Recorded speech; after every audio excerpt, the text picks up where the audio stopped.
Hello everyone and welcome to Kitty's Kitchen. What I have here is about a pound, a little more than a pound of pork loin that I've sliced thinly and put about 2 tablespoons of soy sauce and some garlic, and I'll let it sit for about half an hour. This doesn't have to marinate for very long. The soy sauce and the garlic really when you slice it this thin, really goes in quite quickly, so you don't have to prepare it far in advance. What I have here is pork fat that I've rendered from when I have cooked pork belly. You can also save your pork fat from your bacon. So in our house we have 2 jars. We have our plain rendered pork fat and we have our bacon rendered pork fat. The only problem we sometimes have is we mix them up, so there's a little bit of bacon pork fat in one or the other, but it really doesn't matter. So what I'm going to do is I'm going to put some pork fat in our pan. That's about 2 tablespoons. You can always add more. I'm going to turn my heat on now. I'm going to allow that to heat up and the pork fat to melt. Now, I make no apologies about cooking with pork fat. I think what a lot of people forget about is this is how people ate before industrialized food. Pork fat was extremely valuable. People stored pork fat for the winter. It was an extremely important part of their diet, and it's a natural food. So as I'm talking here, our pan is beginning to heat and our pork fat is beginning to melt. What I'm going to do is, just so you get an idea of how big the pieces are, and they don't have to be exactly the same size either. So about, not quite stir fry, bigger than stir fry, but smaller than what you would call a pork steak for sure. Well, I'm going to, even though our pork fat is not completely melted, I'm going to put the meat into it. It doesn't have to be completely melted, and I actually prefer it not to be smoking hot. I like it to be hot. So let's go ahead and put some in, see how hot our fat is. Okay, so there's that sizzling sound. That's perfectly fine. I'm going to go ahead and put the whole amount in here because we're not stir frying, we're soft sauteing.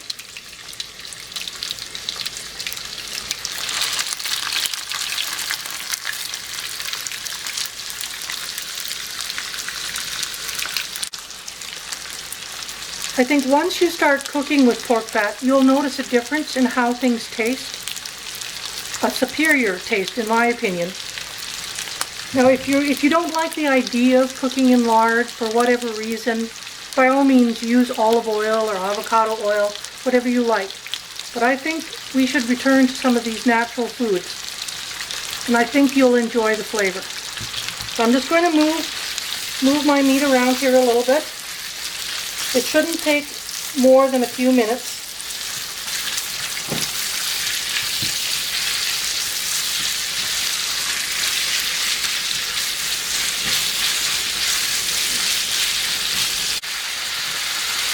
I've been cooking my pork now for about 5 minutes. It cooks up rather quickly when you cut it in smaller pieces like this. And I don't know if you can see it or not, some of the pieces are starting to brown. That's another thing you'll notice when you cook with lard. Meat browns in a very delicious way. You could at this point, if you like soy sauce, put some more soy sauce. I'm not going to. It really is what you like.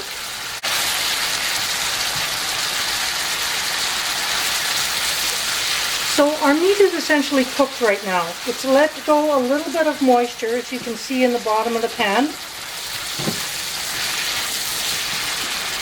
We can cook that off, or we can actually serve it now. It just depends what you like.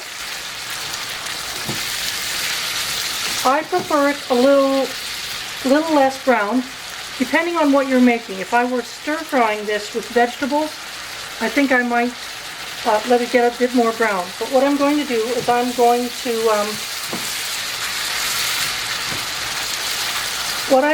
do is serve it up right this way.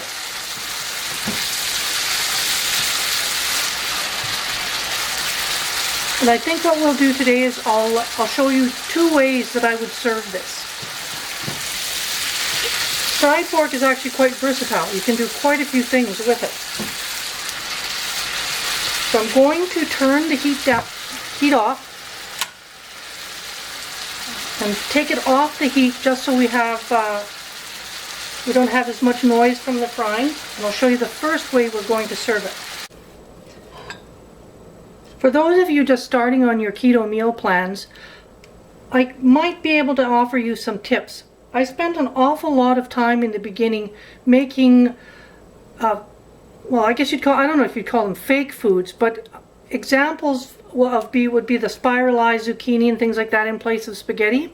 Well, as I stopped being addicted to sugar, I found that those things just weren't appealing. And I think the reason for that is vegetables don't have as many carbs as spaghetti and high carb food, so you don't get the same, you don't get the sugar high from them. So once you're no longer sugar addicted, you just don't care about those foods anymore.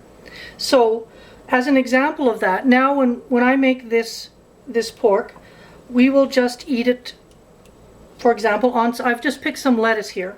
So I'll just plate it up to show you what it looks like. Now for those of you who like your meat a bit more browned, obviously you would cook it just a bit more.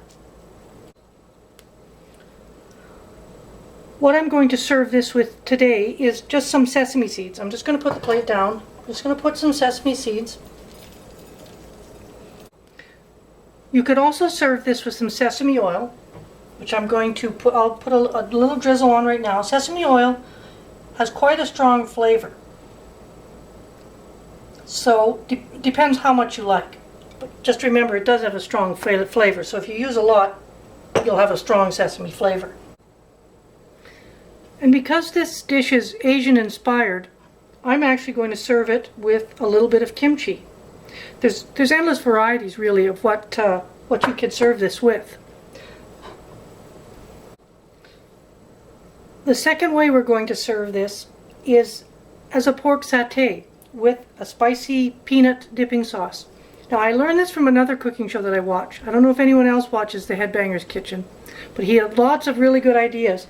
And I found out, for example, that when you make satays, you don't actually cook them on the little sticks. You cook the meat just as we did, put them on the little skewers to serve. And in fact, if you were having a party, you could make a large amount, put them in the fridge, and then reheat them quickly in the oven or brown them off quickly on the barbecue. Today we had pork loin cooked with pork fat, served two different ways. Thank you for watching Kitty's Kitchen. Hope to see you again soon.